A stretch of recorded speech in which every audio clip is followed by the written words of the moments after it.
We have some special guests, as you well know, and it's great to see so many people that have worked for the party for a long time. Election till tomorrow, we win by 10 points. Brand new recruits. Do we have somebody that's never been down here before? All right. And that really is one of the purposes of this whole Fire Pelosi bus tour. And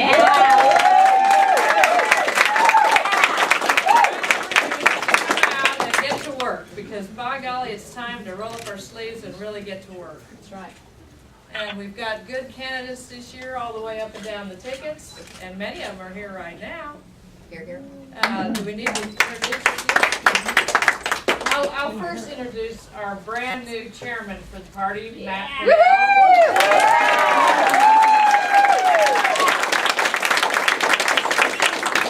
I'm Carolyn McClarty, our national committee woman. James Dunn, our national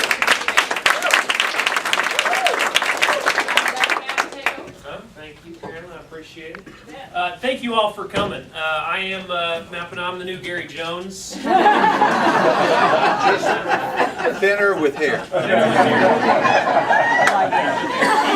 He said it first. This obviously matters. You know that. Firing Nancy Pelosi, retiring Harry Reid is what we're all about.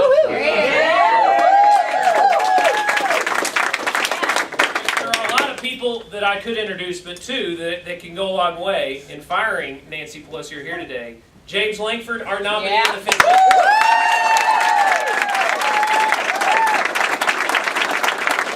And Charles Thompson, the 2nd District, getting knocked off campus.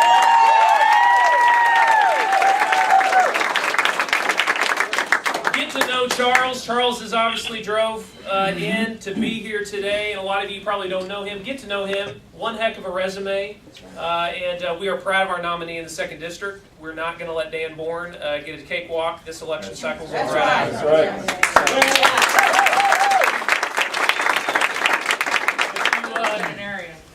And a veterinarian.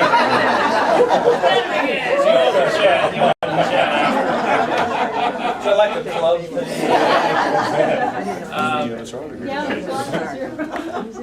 Michael Steele was elected chairman of the Republican National Committee on January 30th, 2009. As chairman, Mr. Steele is setting a new direction for the Republican Party. New direction, I like that. Actively engaging Americans in their local communities and empowering state and local Republican organizations to do the same. A self-described Lincoln Republican, Mr. Steele earned a place in history in 2003 when he was elected Lieutenant Governor of Maryland, becoming the first African-American elected to statewide office in the state. We have a great leader at the national level. All of that trickles down to the state level, to the local level. So, Chairman Steele, welcome to Oklahoma. Thank you, Chairman. Go Pokes, Boomer Sooner. Go Golden Eagles. Go Hurricanes. Welcome to Oklahoma.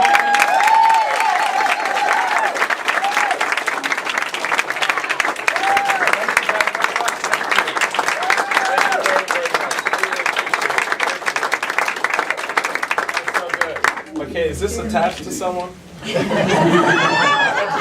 Oh, okay. So it's just a report. I just wanted to make sure. It is great to be here. Thank you guys so much. Thank you, Chairman, for the introduction, and certainly thank you for your leadership. I refer, we've got this Young Guns program for our congressional candidates this year that the NRCC developed, which is a fantastic program. But we've got similar effort underway sort of quietly, and he's part of that. This new generation of leaders who are coming up, who are emerging within the party, and we're so excited about that and so supportive of his efforts here. And he's got a great team with James and Carolyn sort of rounding out the effort here for Oklahoma, which is so important. And I'll get into a little bit of why that is in a moment. But I want to thank you guys so much. These are my bosses. The goal is, from the very beginning, they charged me with two responsibilities, barring everything else, was to get the resources to put in place to win elections. And we take that mandate very seriously, which is why we're here with you today. And we want to make sure that we have a chance now. Just to let you know, I kind of wander, so some of this will be going in and out for you, okay? The goal is to have a good, strong team in place, and you got it here, and I appreciate them personally. Certainly, Jim and I have known each other for a while, and certainly Carolyn when I was on the committee, and it's great to work with Matt. So I applaud you in your efforts.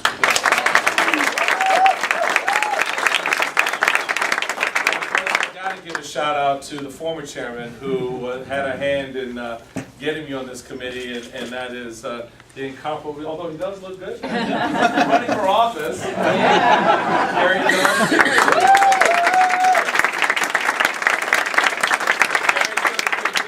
He's going to be a good man for the state, and I'm really proud to see him make this move. I remember getting an email from him saying that he was looking to make the jump from the political side to the elected side, and I'm always a big fan of that because then you have a better appreciation of grassroots campaigning, certainly, but then leadership. And as you know, Chairman, herding the elephant sometimes is not as easy as it looks, and certainly in elected role that becomes even more pronounced. But Gary is just one of a number of incredible candidates that you've got running here this year that I know all of you are excited about, and fired up about, and proud of, and you need to be. You have a chance to do something unprecedented here in Oklahoma, particularly with respect to your statewide offices. I've yet to figure out, and I scratch my head, how the heck do you have so many Democrats running the state? Because every time I come through here, all I see is red. So I don't know where the blue comes from, but this is a chance where you get to make that difference and really, I think, put it in perspective for the voters. Make an argument about what we value, what we believe, why it's important for these two young kids here to know that there are folks out here fighting for their future. Because right now, as we stand here, they owe about $55,000, and all they've done is, probably gone to kindergarten or started first grade. And that is the kind of debt that we cannot afford to have saddled and laid on the footstep, and more importantly, on the backs of our young men and women in the future. So we have our work cut out for us right now. And that's what this is about. The goal is very simple. Fire Nancy Pelosi. That's right.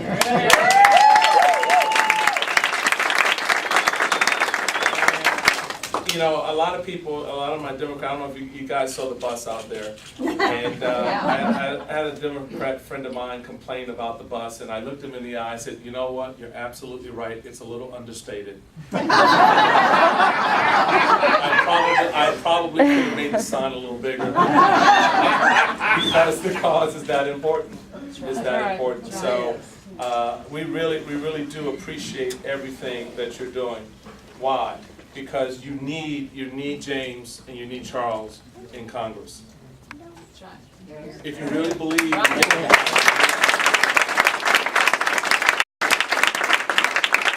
and that's why you're here. I mean, this Victory Center is part of the process of electing individuals to Congress, and then, of course, my homegirl, Mary Fallon.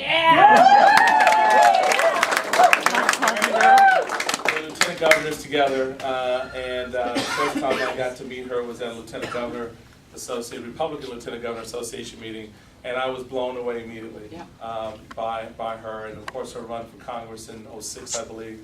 And she's just been steadily working on behalf of the people, and now to have her as the governor of the state is just going to be a huge bonus for the state and for the country, I believe, because it'll be one more example of principled government, Republican leadership in government that will make, I think, the difference between wealth creation, wealth redistribution, between moving forward with free markets and free enterprise as opposed to government dictates and mandates and regulations. And that's true whether you're talking at the governor's level or you're talking at the congressional level or whatever level. Government has gotten too big for itself. Yes. And it needs to be put in check. And the most appropriate and the best check on an out-of-control, spendthrift, or spend, what is it, spend crazy. They're on a spending binge. Government is the people. The people. And one of the quotes that has really struck me and stayed with me as I've traveled around the country is one that's attributed to Thomas Jefferson that goes, when the people fear the government, there's tyranny. But when the government fears the people, there's liberty. That's right. And in November, you're going to be delivering a whole lot of liberty.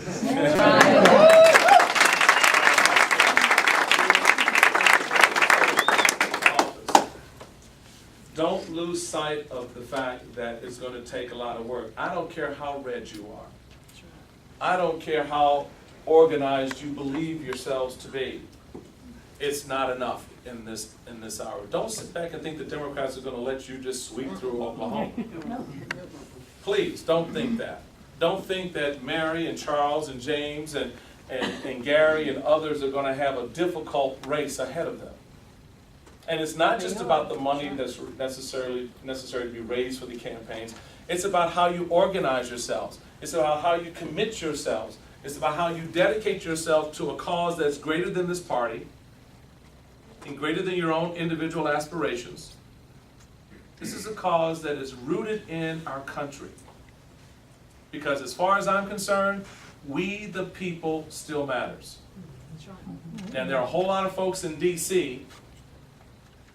and in state government that don't believe that. Because they think the government is the centerpiece of all activity, that the government is the final arbiter of whether or not you're a successful businesswoman, or whether or not your kids go to school, and where they go to school, what they learn. When you take people out of we the people and substitute in government, no. Exactly, no.